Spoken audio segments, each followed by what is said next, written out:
കൃപാവരങ്ങൾ ഒരു പഠനം. Part number 12. താൽക്കാലിക കൃപാവരങ്ങളായ വീര്യപ്രവൃത്തി ചെയ്യാനുള്ള വരം, രോഗശാന്തിക്കുള്ള വരം, അന്യഭാഷ സംസാരിക്കാനുള്ള വരം എന്നീ കാര്യങ്ങളെക്കുറിച്ചായിരുന്നു നാം പഠിച്ചുകൊണ്ടിരുന്നത്.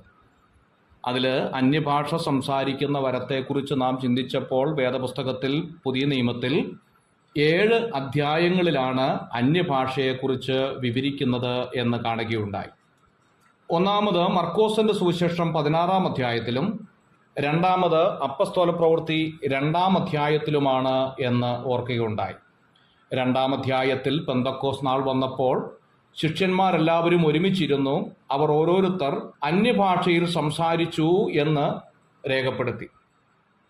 1-ാം അധ്യായത്തിന്റെ 4-ാം വാക്യത്തിലേക്ക് വരുമ്പോൾ, നിങ്ങൾ യെരുശലേമിൽ നിന്ന് വാങ്ങിപ്പോകാതെ എന്നോട് കേട്ട പിതാവിന്റെ വാഗ്ദത്തത്തിനായി കാത്തിരിക്കണം എന്ന പ്രയോഗം കാണുന്നുണ്ട്.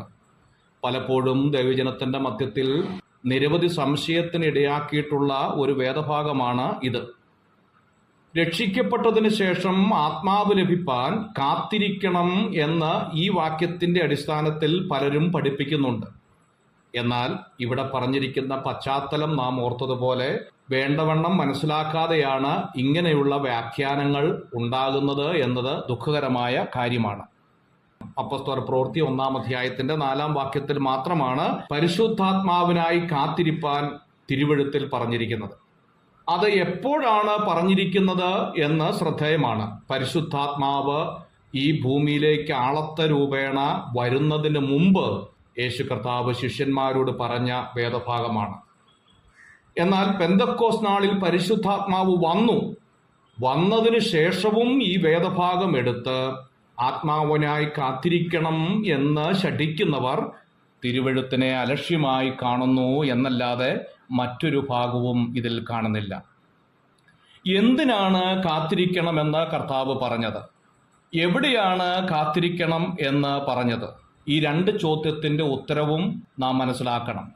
എന്തിനാണ് കാത്തിരിക്കണം എന്ന് കർത്താവ് പറഞ്ഞത് എന്ന് ചോദിച്ചാൽ അതിന്റെ ആൻസർ പരിശുദ്ധാത്മാവിനായി കാത്തിരിക്കണം എന്ന് തന്നെയാണ്. എവിടെ കാത്തിരിക്കണം എന്നാണ് പറഞ്ഞത്? യെരുശലേമിൽ നിന്ന് വാങ്ങിപ്പോകാതെ എന്ന് പറഞ്ഞാൽ യെരുശലേമിൽ തന്നെ കാത്തിരിക്കണം എന്നാണ് അതിന്റെ അർത്ഥം. ഈ 2 കാര്യങ്ങളും അപ്പോസ്തലന്മാർ ചെയ്തു. പരിശുദ്ധാത്മാവ് വന്നു, അവർ അന്യഭാഷയിൽ സംസാരിച്ചു, 3000-ഓളം പേർ സ്നാനപ്പെട്ടു, ദൈവസഭയുടെ ആരംഭം പെന്തക്കോസ് നാളിൽ കുറിച്ചു എന്നുള്ളതാണ്. എന്നാൽ ഈ ശുശ്രൂഷ കഴിഞ്ഞതിന് ശേഷവും പരിശുദ്ധാത്മാവിനായി കാത്തിരിക്കണം എന്ന് പഠിപ്പിക്കുന്നവർ തീർച്ചയായും ഒരു കാര്യം വിട്ടുപോവുകയാണ്: യെരുശലേമിൽ തന്നെ കാത്തിരിക്കണം എന്നുള്ള കാര്യം. പരിശുദ്ധാത്മാവിനായി കാത്തിരിക്കണം എന്ന് പറഞ്ഞത് പരിശുദ്ധാത്മാവ് വരുന്നതിന് മുമ്പാണ്.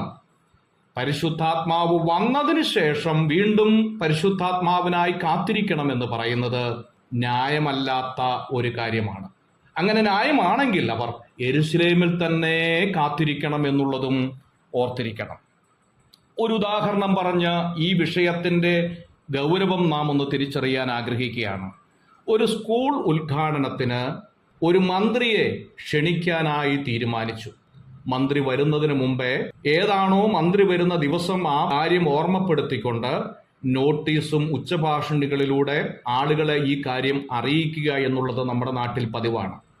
അങ്ങനെ നോട്ടീസ് അടിച്ചിറക്കുകയും ഉച്ചഭാഷണികളിലൂടെ ഉദ്ഘാടന ദിവസം ജനങ്ങളെ അറിയിക്കുകയും ചെയ്തു. കൃത്യസമയമായപ്പോൾ മന്ത്രി വന്നു. സ്കൂളിന്റെ ഉദ്ഘാടന ശുശ്രൂഷയും കഴിഞ്ഞു എന്നിരിക്കട്ടെ. ഇങ്ങനെ ഉദ്ഘാടന ശുശ്രൂഷയൊക്കെ കഴിഞ്ഞതിന് ശേഷം 2 ദിവസം കഴിഞ്ഞ് വീണ്ടും പഴയ നോട്ടീസ് എടുത്തുകൊണ്ട് മന്ത്രി വരും എന്ന് നാം മറ്റൊരാളോട് പറഞ്ഞാൽ കേൾക്കുന്നവർ എന്തുമാത്രം നമ്മെ പുച്ഛിക്കും എന്നുള്ളത് ഓർത്തു നോക്കുക.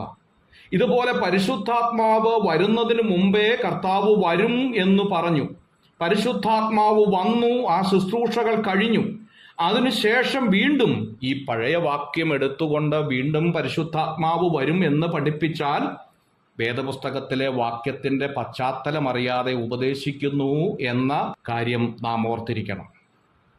ലൂക്കോസിന്റെ സുവിശേഷം 2-ാം അധ്യായത്തിന്റെ 25-ാമത്തെ വാക്യത്തിൽ മശിഹായിക്കായി കാത്തിരിക്കുന്ന ഒരു ജനത്തെ കാണുന്നുണ്ട്.